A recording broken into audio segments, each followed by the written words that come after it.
Hello, this is going to be a shorter video, hopefully. Once again, my name is Ramirez. I'm with Tidewater Renaissance Fighting Arts, and today we're going to talk about arming caps. Now, that's not the hat that I'm wearing. That's a British flat cap or a European flat cap. Very, very common. But this, which kind of looks like a baby's bonnet, is actually an arming cap. This is what medieval people wore casually, but also for fighting. It's what you wear before you put on a helmet. And I wanted to talk about an arming cap because I've seen a couple of people wearing them at some tournaments, and I think they're underrated within HEMA because if you're like me, and while I'm a little thinner at the top, I actually have fairly long hair.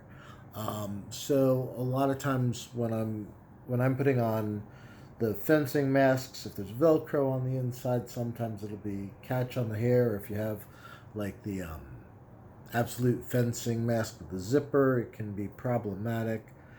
And normally I've been wearing just bandanas, but the problem is if a bandana's like too loose, it'll slide around, especially if you don't have a whole lot of hair holding everything in.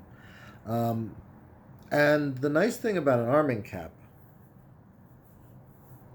and I actually have it on backwards. The nice thing about an arming cap is that it holds everything and it stays in place if you tie it. So, might have had it on right the last time. There we go.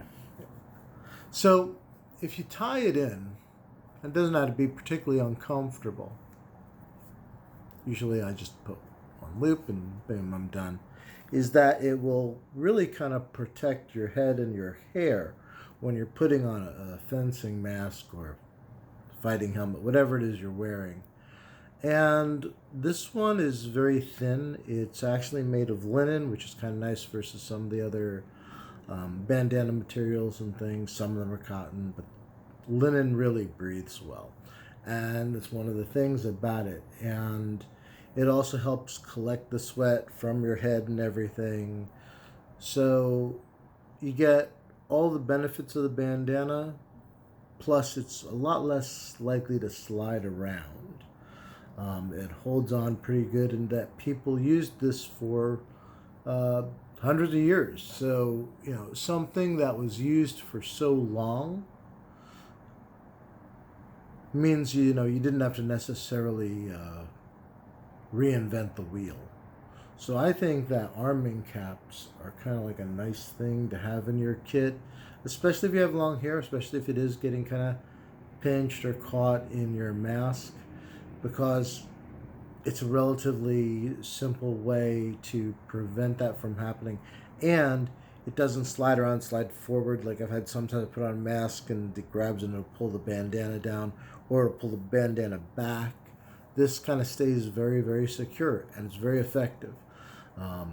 So back in the day, you'd see some really, really burly guys with these arming caps. And, I've mentioned in a previous video that I go to Penzic and you'll see, once again, really burly guys wearing, little baby bonnet here, but actually it serves a very functional purpose.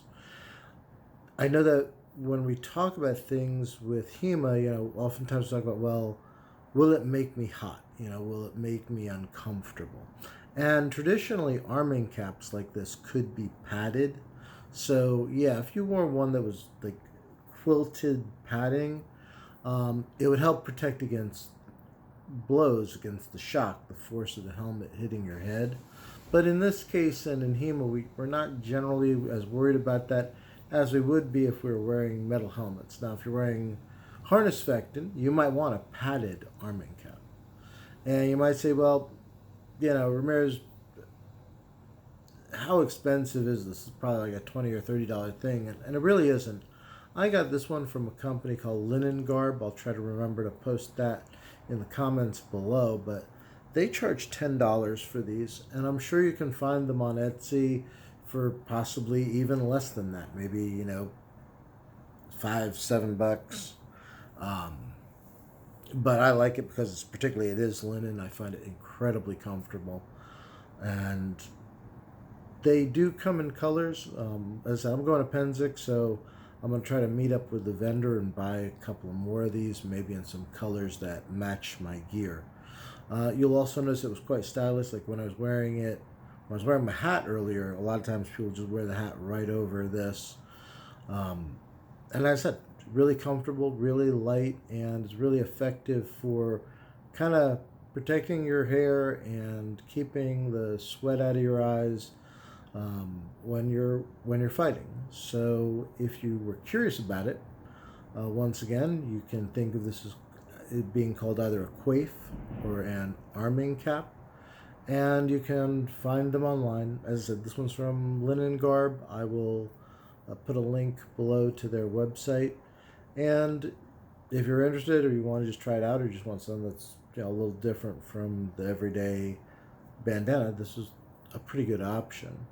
And someone might say it looks silly in a modern context, but historically, people wore these even just out and about, like even if they weren't fighting. That's how comfortable they were and how effective they were keeping your hair out of your eyes or anything like that.